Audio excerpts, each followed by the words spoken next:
Hi, this is movies master और आज मैं आप लोगों को जिस मूवी के बारे में बताने जा रही हूँ उस मूवी का नाम है मोनोलिथ, जो कि एक थ्रिलर ड्रामा फिल्म है। तो आप इस वीडियो को पूरा देखिए और एंजॉय कीजिए। मूवी की शुरुआत एक एडवर्टाइजमेंट से होती है जिसमें कि एक फ्यूचरिस्टिक कार ब्रांड मोनोलिथ के बारे में बताया जाता है। एडवर्टाइजमेंट का प्रेजेंटर बताता है कि यह कार दुनिया की सबसे सेफ कार है और इसमें बहुत सारे यूनिक सेफ्टी फीचर्स दिए गए हैं, और वह ये भी बताता है कि यह कार बहुत ही हाई टेक है। इसमें बहुत सारे फीचर्स हैं जैसे unbreakable glass, strong tyres, rigid body और भी बहुत कुछ, ताकि अंदर के राइडर्स हर तरह के एक्सीडेंट, थेफ्ट और डैमेज से सुरक्षित रहे। इस कार में एआई भी है और इस कार के सभी फीचर्स एक स्मार्टफोन ऐप से भी कंट्रोल किए जा सकते हैं। इस कार के वर्चुअल असिस्टेंट का नाम लिलिथ है, जो यूजर के साथ बात भी करती है। अगले सीन में दिखाया जाता है कि एक माँ अपने बच्चे को उस कार में ही उसकी ग्रैंडमा के यहाँ ले जा रही है और साथ ही कार की एआई लिलिथ से बात भी कर रही है। और हमें पता चलता है कि उस लेडी का नाम सैंड्रा है और उसके 2 साल के बेटे का नाम डेविड है। उसका हस्बैंड कार्ल एक पायलट है और अपने बिजी शेड्यूल के कारण उनके साथ नहीं आ पाया।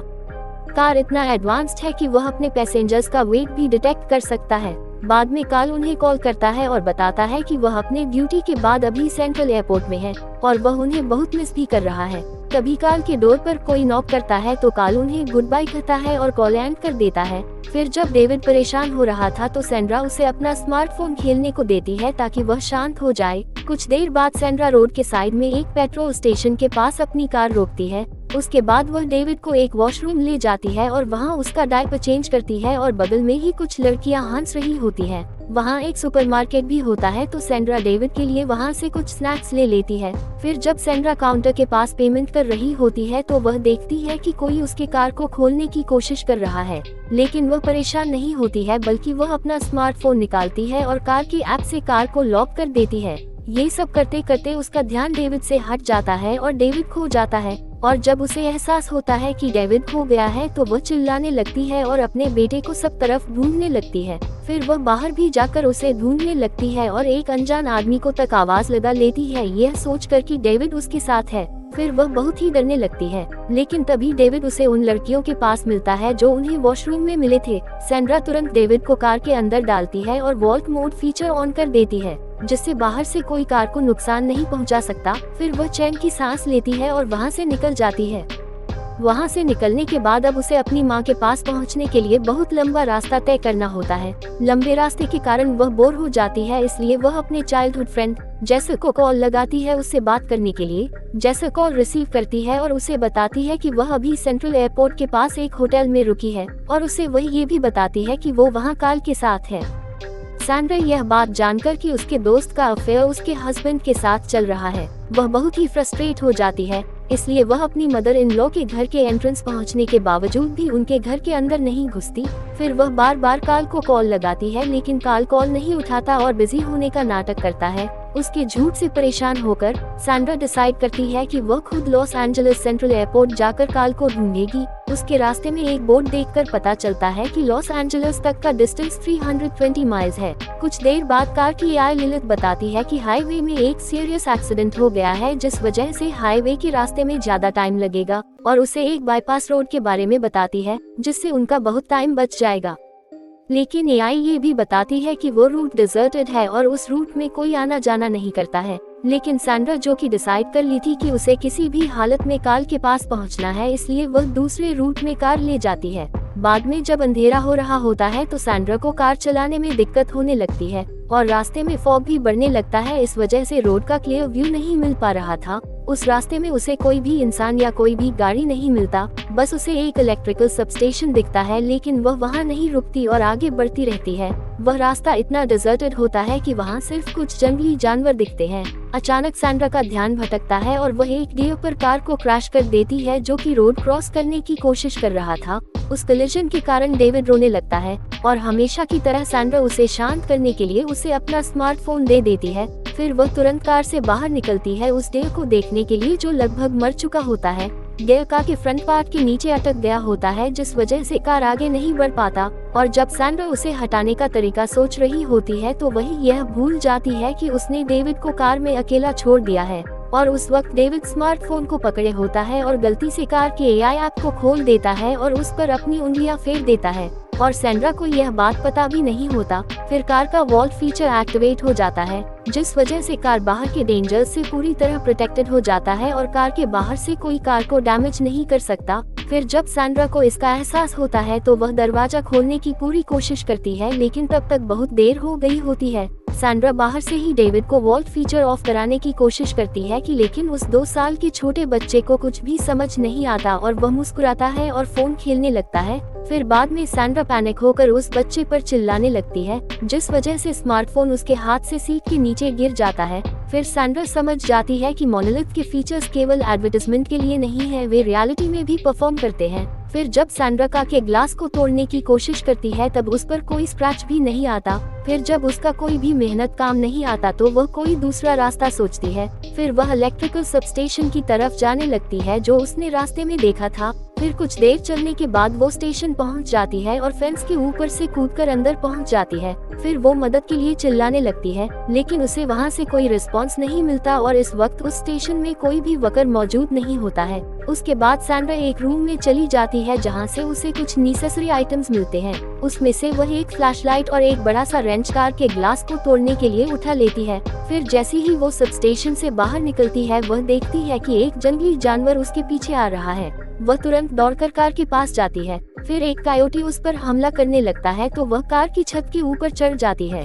वह उसे भगाने की बहुत कोशिश करती है, लेकिन फिर भी वह जानवर वहां से नहीं जाता। फिर आखिर में सैंड्रा रेंच से कार पर जोर जोर से मारने लगती है। उससे कार का अलार्म ऑन हो जाता है और आखिरकार वह कायोटी वहां से डरकर भाग जाता है।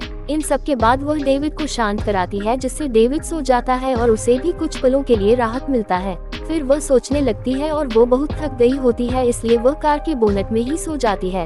अगले दिन सैंड्रा जब जागती है तो वह देखती है कि सूरज काफी तेज हो चुका है, तो तुरंत डेविड को देखने जाती है, जो कार के अंदर बहुत ही कमजोर और भूखा पड़ा था और उसे डिहाइड्रेशन भी हो गया था। कार का फीचर यह भी था कि डिस्प्ले में कार के अंदर का टेम्परेचर दिखाई देता है, जिसे देखकर पता चलता है कि कार के अंदर का टेम्परेचर बहुत बढ़ गया है।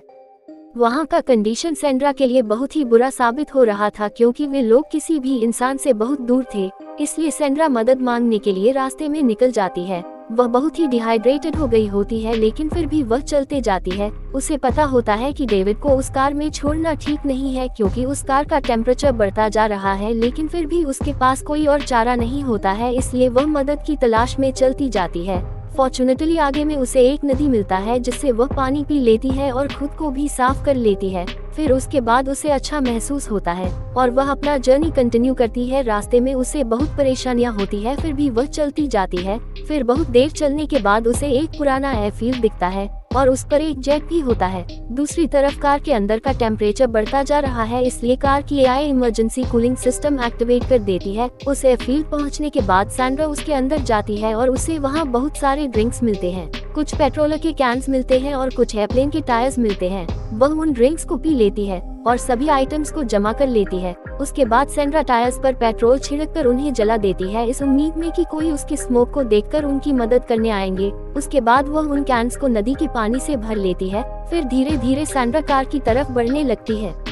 अगले सीन में दिखाया जाता है, सैंड्रा कार के पास पहुंचते ही डेविड को देखती है, जो कि बहुत ही कमजोर हो गया होता है और उसका फेस भी रेड होने लगता है। इसलिए वह उसे आवाज लगाती है, लेकिन वह कोई जवाब नहीं देता और हिलता तक नहीं है। कार के अंदर का टेम्परेचर बहुत ही ज्यादा बढ़ गया होता है, इसलिए इमरजेंसी कूलिंग फैंस भी बेअसर हो जाते हैं। अपने बेटे की हालत देखकर वह तुरंत कार की छत पर चढ़ जाती है और नदी के पानी को छत पर डालने लगती है, लेकिन इन सब का भी कोई फायदा नहीं होता है। यह सोचकर कि उसका बेटा कार के अंदर ही मर जाएगा, वह फिर से कार के विंडो को रेंच से मारने लगती है, लेकिन इससे वह बस अपना एनर्जी वेस्ट करती है। बाद में सैंड्रा कार के बाहर आग जलाती है, यह सोचकर कि स्मोक जब अंदर जाएगा तो कार के सेंसर स्मोक को डिटेक्ट करके विंडोज खोल देंगे, लेकिन ऐसा कुछ नहीं होता, बल्कि स्मोक को सेंस करके इमरजेंसी कूलिंग फैंस भी बंद हो जाते हैं। परेशान होकर सैंड्रा ग्राउंड पर बैठ जाती है और उसे विजन आने लगता है कि 1 साल बाद वह और कार्ल इसी जगह आते हैं और उसे अपनी गलती का एहसास होता है और वह कार्ल को भी डेविड के डेथ का जिम्मेदार कहती है। फिर कुछ देर बाद वह एक आवाज सुनकर जाग जाती है, फिर उसे एहसास होता है कि वह एक सपना देख रही थी। इसके बाद सिचुएशन और खराब हो जाता है, क्योंकि वह कायोटी दोबारा उनके पास आ जाता है। उससे बचने के लिए सैंड्रा कार की छत पर चढ़ने का सोचती है, लेकिन कार का टेम्परेचर बहुत ही ज्यादा बढ़ गया होता है, इसलिए वह ऊपर नहीं चढ़ पाती और उसे कार के नीचे छुपना पड़ता है। लेकिन फिर वह कायोटी सैंड्रा के पैर पर काट लेता है। फिर उसे एहसास होता है कि वह कायोटी उस डियर के पीछे पड़ा है। फिर जैसे ही वह कायोटी डियर को बाहर खींचता है तो कार खुद ब खुद पीछे चलने लगता है। उस डियर की वजह से ही कार अपने पोजीशन पर स्टेबल था। सैंड्रा तुरंत कार के नीचे से बाहर निकलती है और कार के पीछे जाकर कार को रोकने की कोशिश करती है। उसकी कोशिश के बावजूद भी कार पीछे रोल होता जाता है और धीरे धीरे क्लिफ के एज के नजदीक पहुंच जाता है। लेकिन तभी एक छोटा सा पत्थर टायर के नीचे आ जाता है, जिससे फाइनली कार का रोल होना रुक जाता है। फिर जब सैंड्रा क्लिफ से नीचे देखने लगती है तब उसे वह कार्टून याद आता है जो उसने पेट्रोल स्टेशन में देखा था, जिसमें कि डायमंड निकालने के लिए सेफ को तोड़ा गया था। फिर सैंड्रा कार को क्लिफ से नीचे गिराने के बारे में सोचती है ताकि कार का दरवाजा खुल जाए।